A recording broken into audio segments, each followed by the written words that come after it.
Bonjour et bienvenue dans Chit Chat French. Moi c'est Alice. Et moi c'est Thomas. Chit Chat French, c'est le podcast pour apprendre le français en écoutant une vraie conversation. Naturelle, détendue, sur des sujets du quotidien. Et aujourd'hui, on a un sujet qui me tient vraiment à cœur. À moi aussi d'ailleurs. Rien que d'y penser, j'ai envie de quitter le studio et d'aller dans un café. Ah, moi pareil. Aujourd'hui, on parle de la culture du café, le rituel de la pause café. Alors, on y va? Allez, on commence par le plus personnel. Toi, c'est quand ta pause café préférée? Tu la prends à quel moment de la journée? Ah, bonne question. Alors, j'ai toujours un café le matin au réveil, mais ça c'est plus par survie que par plaisir, tu vois. Ça compte à peine comme une pause. Ma vraie pause café, celle que j'attends avec impatience, c'est vers 10h, 10h30. Cette pause du milieu de matinée, quand ton cerveau commence à fatiguer et tu as juste besoin de décrocher. Oui, exactement. La pause de 10 heures. Elle a quelque chose de presque sacré. C'est exactement ça. Et c'est pas juste le café en lui-même. C'est le fait de s'arrêter, de se lever, de marcher, même si c'est juste la cuisine ou un café du coin. La pause elle-même compte autant que la boisson. Tout à fait. Moi, c'est pareil, mon café du matin chez moi, c'est automatique, mais ma vraie pause, c'est aussi en milieu de matinée. J'essaye d'aller quelque part pour ça, de m'asseoir, d'être loin de mon bureau. Même 10 minutes, ça change tout. Et cette idée de vraiment s'arrêter, c'est très français, non? Vraiment, la pause café en France, c'est presque une institution culturelle. C'est pas juste quelque chose que les gens font, c'est inscrit dans le rythme de la journée. Dans beaucoup d'entreprises en France, la pause café est tacite mais totalement admise. Tu la prends.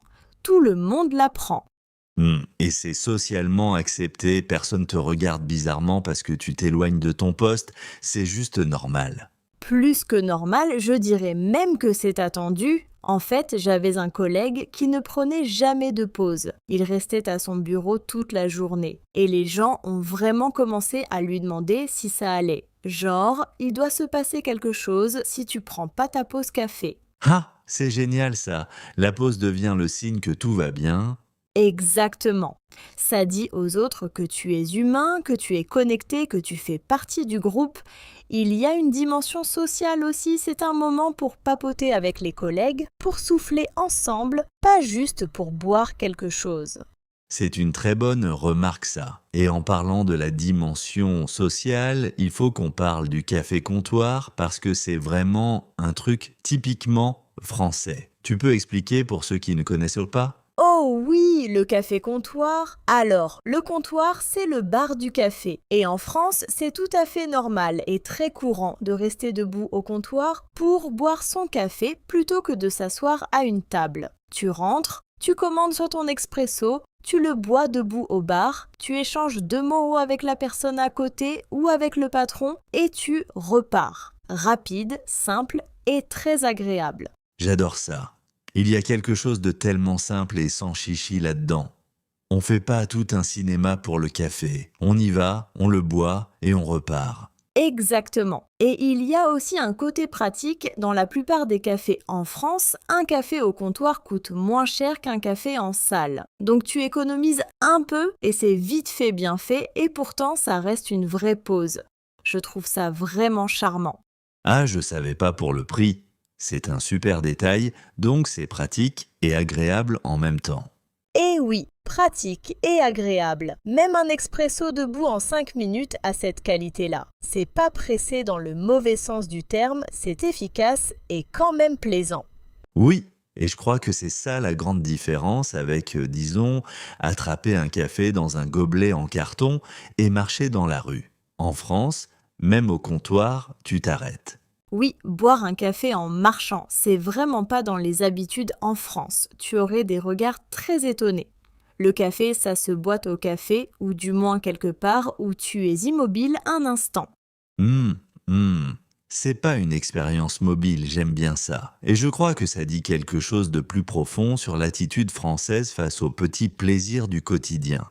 Même un tout petit expresso mérite son moment. Très bien dit.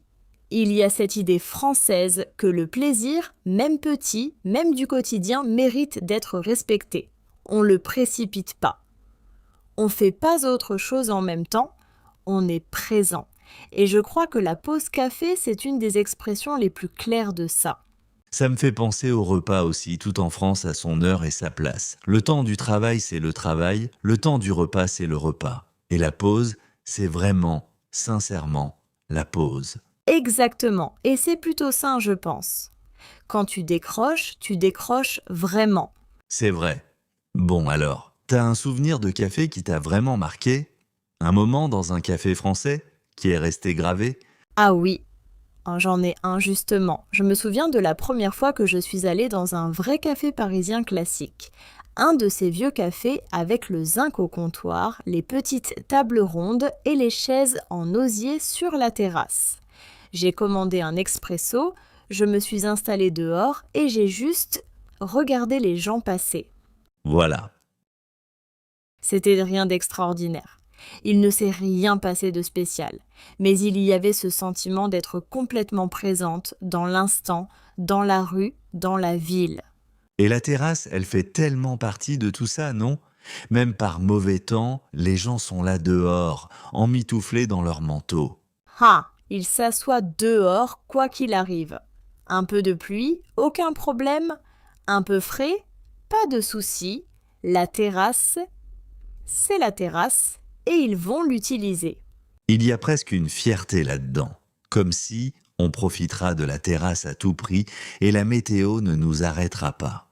Ah, oui, et je trouve cet entêtement vraiment attachant. Ça dit quelque chose, on va prendre notre pause dehors, on va regarder le monde.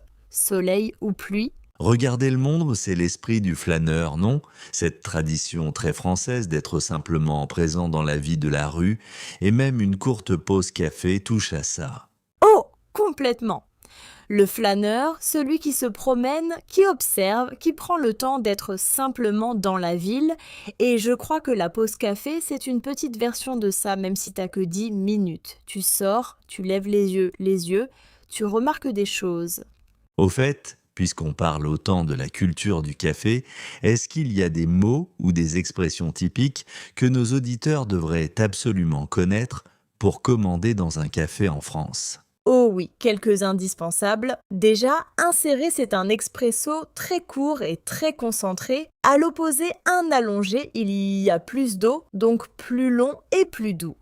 Et mon préféré, une noisette, un expresso avec juste une touche de lait dont la couleur rappelle celle d'une noisette. Et pour les gourmands, il y a le café gourmand, un café servi avec de petites douceurs. Je le recommande vraiment.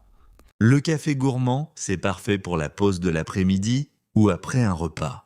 Et sinon, la culture du café, elle change selon les régions de France? Peu, oui.